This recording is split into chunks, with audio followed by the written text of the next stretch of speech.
नमस्कार मित्रों, जय हिंद जय भारत। मैं एक बार फिर एक वीडियो लेकर आप लोगों के सामने। इस बार जो हमारा शीर्षक होगा वो होगा आपका कार्य, ऊर्जा और शक्ति या सामर्थ्य। मित्रों, इस टॉपिक से बहुत सारे क्वेश्चंस आपके आते रहते हैं। बहुत ही इंपॉर्टेंट टॉपिक है और आशा करता हूं कि इस टॉपिक से आप बहुत कुछ आज सीखेंगे। तो मैं शुरू करने से पहले आपको बताना चाहूँगा कि हमारा चैनल सक्सेस फ्यूचर, आप उसे लाइक करिए, कमेंट करिए और सब्सक्राइब करिए और हमें मोटिवेट करते रहिए।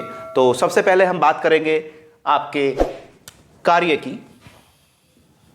तो कार्य या वर्क, देखिए साइंस की भाषा में कार्य किसको कहते हैं? देखो वैसे तो हम लोग पढ़ते हैं तो उसको भी कार्य कह देते हैं, बट ऐसा नहीं है।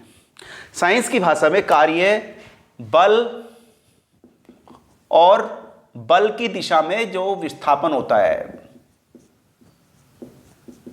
यानी बल और उसकी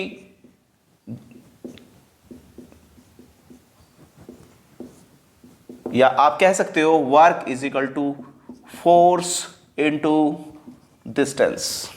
सपोज कीजिए कोई चीज आपकी यहां पर रखी है, कोई वस्तु रखी हुई है और आप उस पर फोर्स लगा रहे हो। अगर वो रेस्ट में है और वो थोड़ा बहुत भी गतिमान नहीं हो पा रही है या उसको आप डिस्प्लेस नहीं कर पा रहे हो और आपका फोर्स, भले ही आप फोर्स लगा रहे हो लेकिन आपका जो वर्क हुआ वो जीरो हुआ।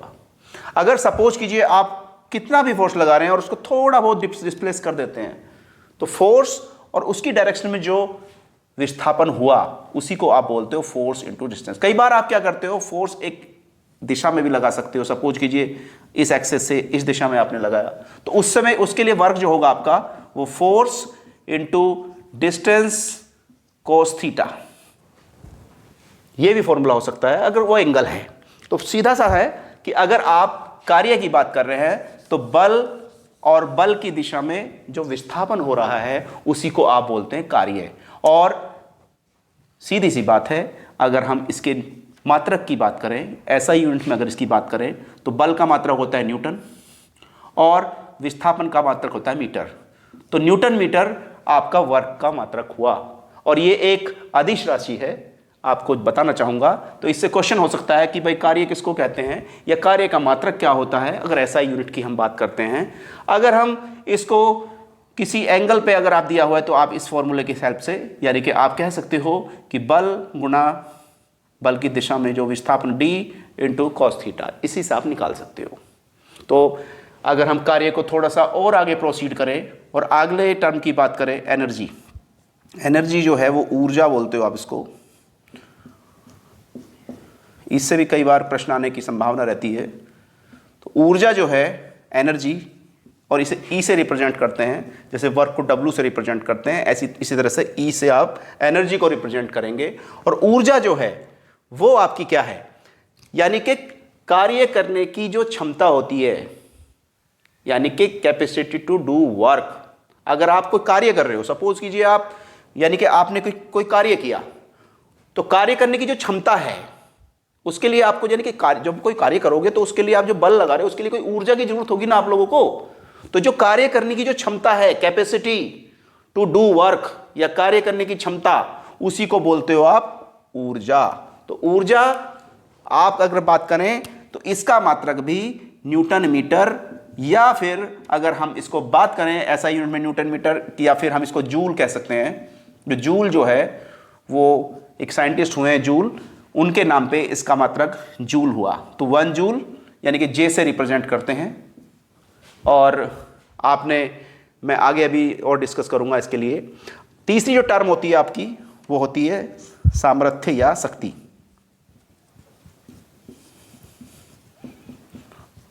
दोस्तों, सामर्थ्य शक्ति बताने से पहले मैं आपको एनर्जी के बारे में एक चीज और बताना चाहूंगा।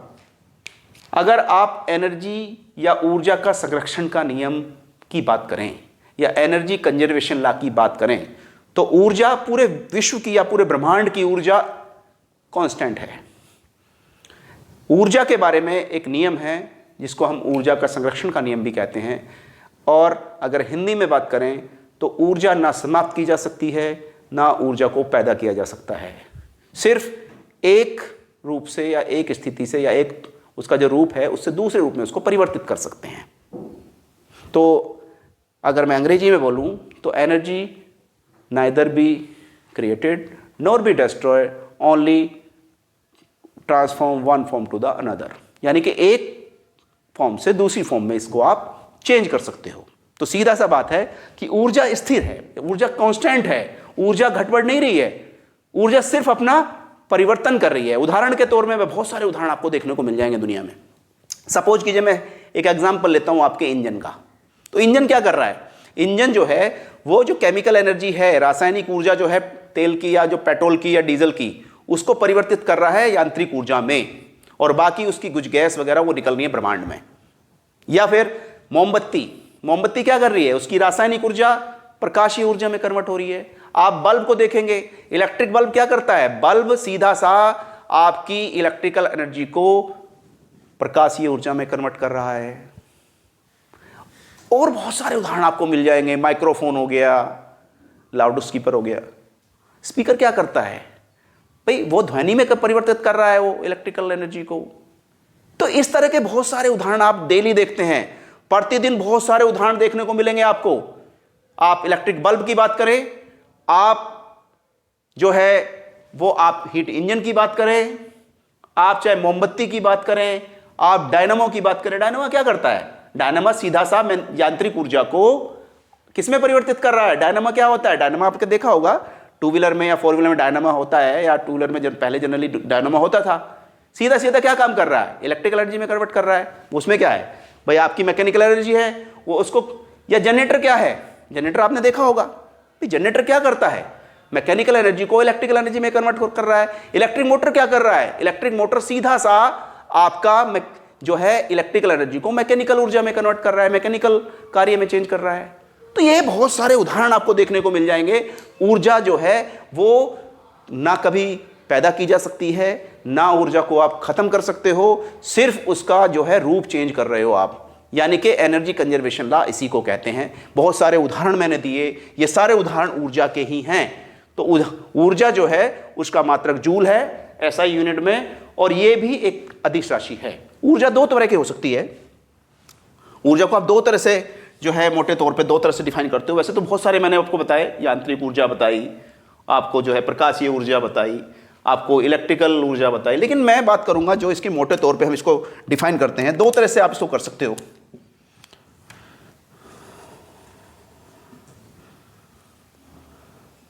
एक हो गई आपकी काइनेटिक एनर्जी या गतिज ऊर्जा, जिसको हिंदी में कहते हैं काइनेटिक एनर्जी या गतिज ऊर्जा, और दूसरी हो गई स्थितिज ऊर्जा।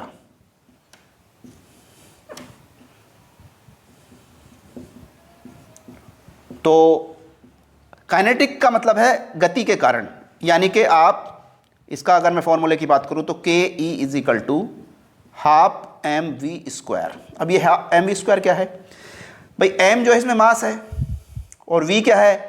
आपकी वेलोसिटी है, मीटर पर सेकंड। तो ये जब गति के कारण जो ऊर्जा पैदा हो रही है उसको आप गतिज ऊर्जा कह सकते हो, या जो उसके पोटेंशियल की वजह से, उसकी स्थिति की वजह से जो एनर्जी उत्पन्न हुई, P is equal to M G H, जहाँ पर m जो है वो द्रव्यमान है, g आपका गुरुत्वीय त्वरण है, और h आपका हेड हो गया जिसका मात्रक मीटर है।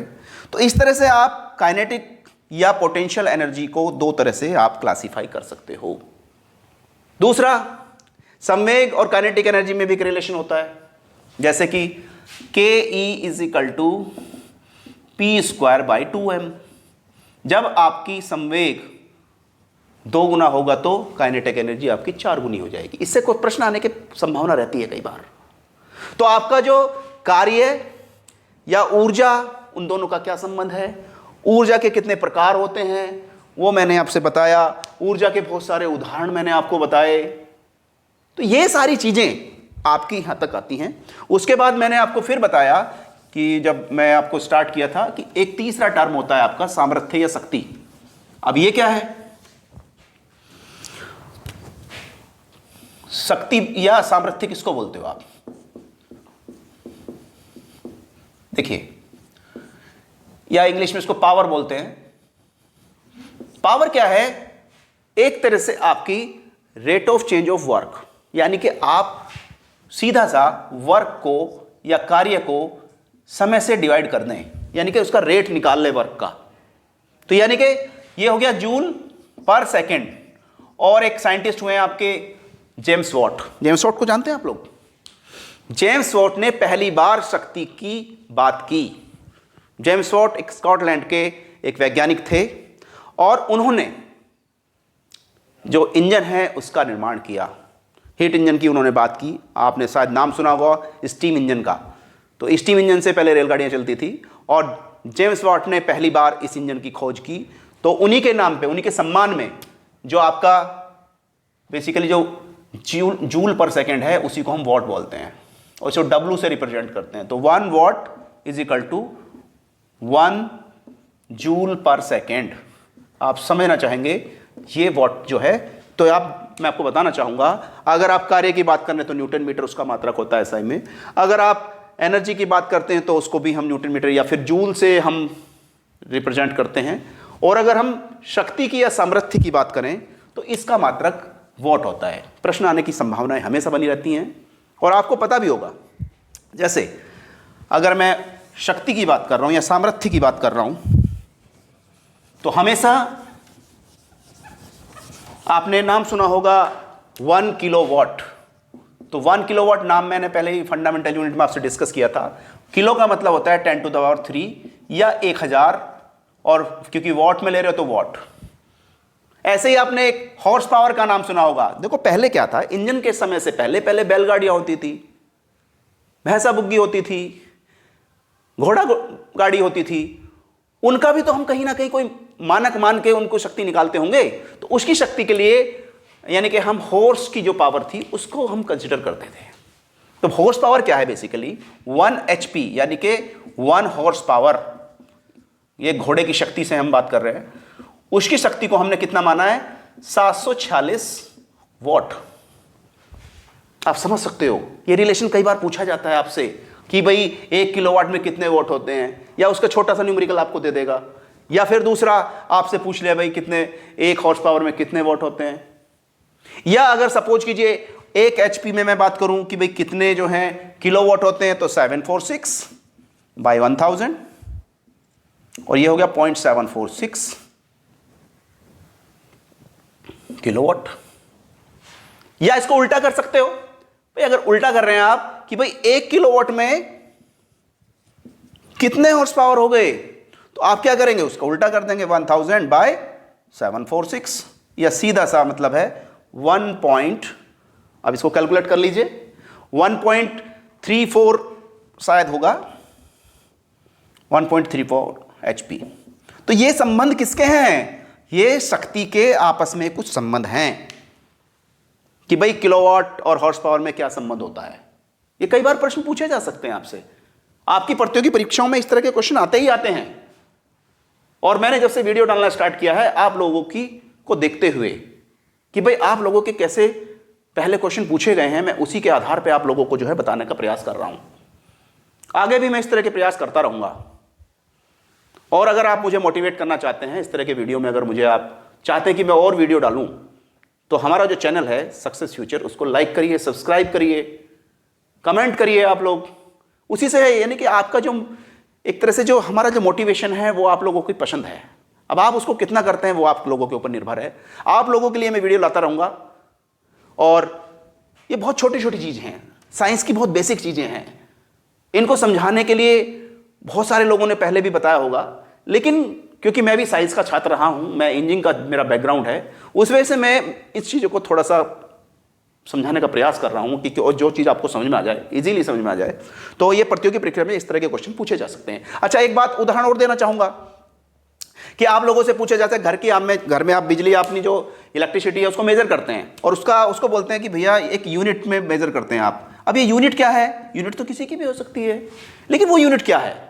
वो इलेक्ट्रिसिटी की मेजरमेंट है। इलेक्ट्रिसिटी मतलब आप पावर को मेजर कर रहे हो, या पावर को नहीं, बेसिकली आप एनर्जी को मेजर कर रहे हो। तो कैसे मेजर करते हैं? 1 यूनिट इज इक्वल टू, उसका सीधा सा उदाहरण है 1 किलोवाट आवर। ये बेसिकली ऊर्जा की मात्रक है। 1 unit of energy that is 1 kilowatt hour. तो 1 किलोवाट आवर का मतलब क्या हो गया? 36 यानी कि 1000 आपका जो हुआ भाई 1 किलोवाट में कितने वॉट हो गए? 1000 वॉट। और 1000 वॉट को आपने मल्टीप्लाई कितने से किया? 1 घंटे से। 1 घंटे का मतलब क्या होता है भाई? 60 गुणा 60 सेकेंड। तो ये क्या हो गया? 3.6 into 10 to the power 6 watt second. ये किसके बराबर हुआ? 1 यूनिट के या 1 किलोवाट आवर के। आप समझ सकते हो, बेहतर समझ सकते हो। तो ये जो मात्रक है ये भी आपका एनर्जी का है। तो ये आपको कंफ्यूज नहीं होना है कि ये मात्रक किसका है, ये मात्रक किसका है। अगर हॉर्स पावर की बात कर रहे हो तो फिर वॉट की बात करेंगे, किलोवाट की बात करेंगे, या आप एचपी की बात करेंगे। अगर आप एनर्जी की बात कर रहे हो तो फिर हम बात करेंगे आपकी जैसे megawatt hour, kilowatt hour, gigawatt hour. जितनी भी आपकी एनर्जी है उसी को इसी तरह से मेजर करेंगे, यानी कि आप टाइम के मल्टीप्लाई करेंगे। भाई अगर पावर है, पावर को अगर आप, पावर क्या होता है? सीधा सा एनर्जी बाय टाइम। अगर आप पावर में टाइम की मल्टीप्लाई कर देंगे तो वो एनर्जी हो जाएगा। सीधी सी बात है। इसको समझाने के लिए कोई रॉकेट साइंस की जरूरत नहीं है, बहुत बेसिक चीज है। तो मेरे हिसाब से ये सारी चीजें आपसे पूछी जा सकती हैं, आगे प्रश्न पूछे जा सकते हैं। देखो जो फंडामेंटल यूनिट्स हैं उसी से कहीं ना कहीं इसको रिलेट करते हैं हम लोग। तो जैसे 1 वॉट का एक और यूनिट है, 1 watt is equal to 10 to the power 7 erg. Erg नाम सुना होगा, ये भी यूनिट है इसकी। तो इस तरह की चीजें आपने पहले भी देखी होंगी। तो ये मैं आपको पहले भी बताया मैंने, अभी भी बताया मैंने। तो ये सारी चीजें आप देखते रहिए। तो ये सारी चीजें आपकी इस यूनिट में रहेंगी, यानी कि इस लेक्चर में थी हमारी। जैसे सबसे पहले मैंने कार्य के बारे में बात की, तो कार्य को मैं एक बार फिर इसका इसेंस या इसका सार बताना चाहूँगा कि कार्य बल गुणा बल की दिशा में विस्थापन जो हो रहा है आपका। दूसरा मैंने उसकी जो मात्रक की बात की, न्यूटन मीटर की बात की। उसके बाद अगर कार्य करने की जो क्षमता है, जो कार्य करने की जो क्षमता है, उसी को आप ऊर्जा बोलते हो, ठीक है। और rate of change of energy या ऊर्जा की जो दर होती है, समय से आपने डिवाइड कर दिया, वही आपकी पावर या सामर्थ्य कहते हैं। और ये मैंने भांति भांति की आपको यूनिट्स बताई। इस लेक्चर में इतना ही था। अगर छोटे मोटे न्यूमेरिकल्स इससे आते हैं तो आप आराम से सॉल्व कर सकते हो। अगर भविष्य में ज़रूरत होगी और आप लोग डिमांड करेंगे तो मैं इसके और वीडियो भी डाल सकता हूँ। फिलहाल मैं बेसिक के लिए इतना ही काफ़ी था, और मैं आशा करता हूँ आप हमारे चैनल को लाइक करेंगे, सब्सक्राइब करेंगे। तो इस लेक्चर में इतना ही। धन्यवाद, नमस्कार।